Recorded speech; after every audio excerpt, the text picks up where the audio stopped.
thought I'd make a video talking about my favorite art supplies of 2021 because my creative process and my art progressed so much in the past year. I wanted to kind of talk about what a year's worth of art making led me to love. Also, I thought it'd be cool to make this video to compare with what I'm using next year at this time and to help some watchers discover some new art materials because I always learn so much when artists talk about what they use. All the prices mentioned in this video are going to be in Canadian dollar, by the way. Let's start off with paper. Until the beginning of this year, I was using this sketchbook, which I made myself and I bound with this paper. It's the mixed media paper from Fabriano and Deserres, which is an art store here in Canada.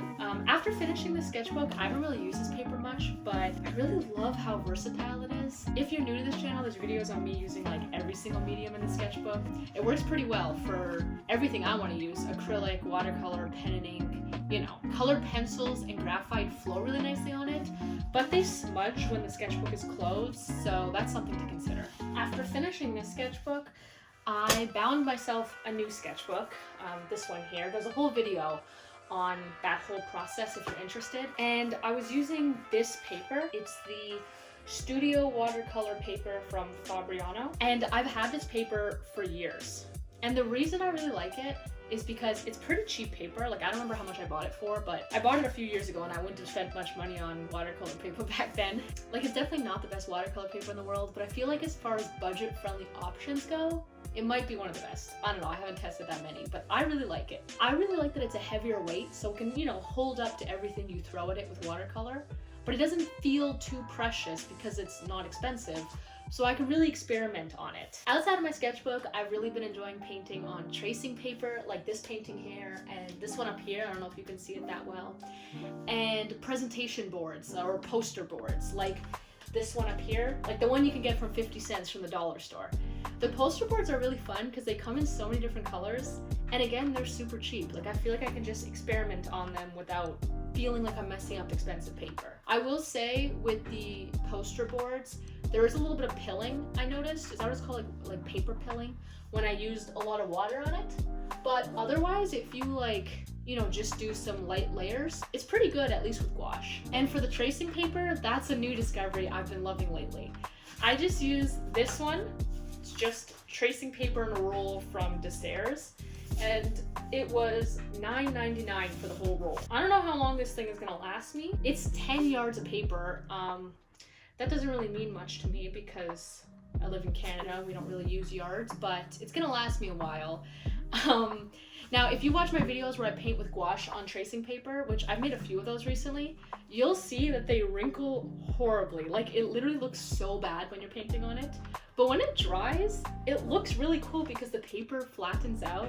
So the finished result looks nice. Like, it has a little bit of warping, but overall, it looks pretty clean. So what I like about the tracing paper is that I can have really nice finished results, but while I'm painting, the paper looks so bad that I don't have that fear of messing up because it already looks bad. My last paper pick for the year, this is Canson Mi-Teintes. I don't know what it's called. I picked up a few pieces of this at the art store before I moved out west. I painted this on it in my recent video, and I just really liked it. I didn't know if I'd like it, but it was in so many colors at the art store that I just wanted to pick it up. Like this kind of, what's this actually called? Dawn pink, and this is like a creamy color.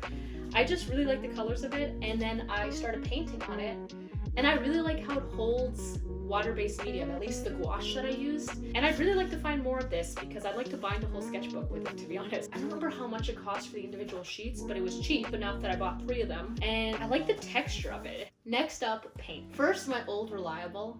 I bought this Windsor Noon Cotman palette, I think like 5 years ago. And not only has it lasted, but I don't see it running out for at least another year or so. I've heard some artists online talk about how they don't like this watercolor and how other watercolor is better. And that may be true since I've only ever used this watercolor palette, but it has served me so well. It's so easy to take with you on little adventures. Like, you would have seen me in one of my recent videos, I went to the beach and painted with it. It just slips right in a purse, it's so easy. And I either pour a little bit of water right into one of these compartments here, or I just bring like a little tiny container to put water into. You can really get so many colors out of this thing. Like, there's only 12 ready-made colors in here, But I've learned so much about color mixing from using this because all the colors are really vibrant and they all mix together really nicely. So you can really get so many combinations. And because I didn't have so many ready-made colors at the start of learning how to watercolor paint, I've really learned color mixing. Though experienced artists might not love it, I think I got it for like 25 bucks and it's lasted this long.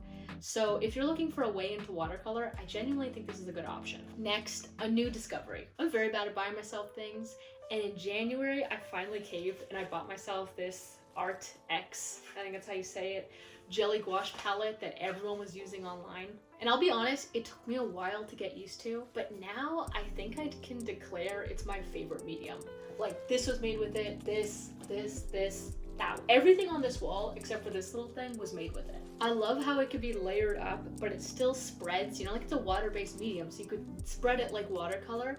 And I love the selection of colors. Like, the colors in it are so pretty and so unique that, like, I know they have one with more primary colors, but I was just in love with this color palette, so I needed this one with the cool ready mixed colors. This palette was also $25 when I bought it, and I think that price for this palette is such a steal. Like, it's just so much fun to use and there's so much paint in here. Gouache isn't really like that big of a thing here. Like, I see people, they go to art stores and there's like walls and walls of gouache paint. We have no gouache paint at Canadian art stores, at least not the ones I've been to. And so this is my only gouache I've ever used. I can't tell you how it compares to other gouache, but as a standalone product, I love it.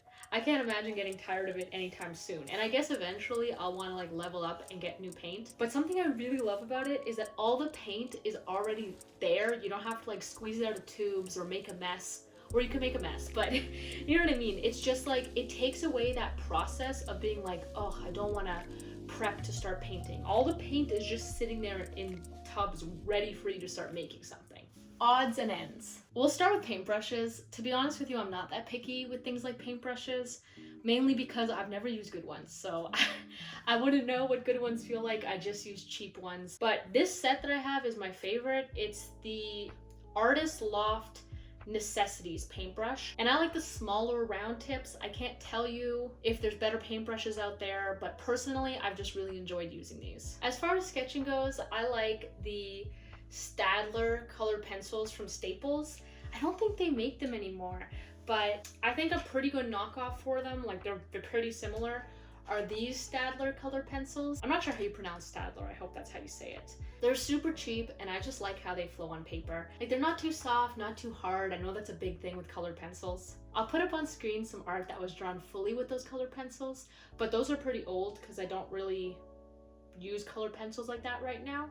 I really like doing it, it's just I've been so invested in paint lately. But even when it's not so obvious, I use those colored pencils all the time because I sketch out all of my work with them. Like, every single piece of art on this wall was sketched out with those colored pencils. I like using colored pencils for sketching more than graphite just because it's cleaner, honestly. There's no other reason.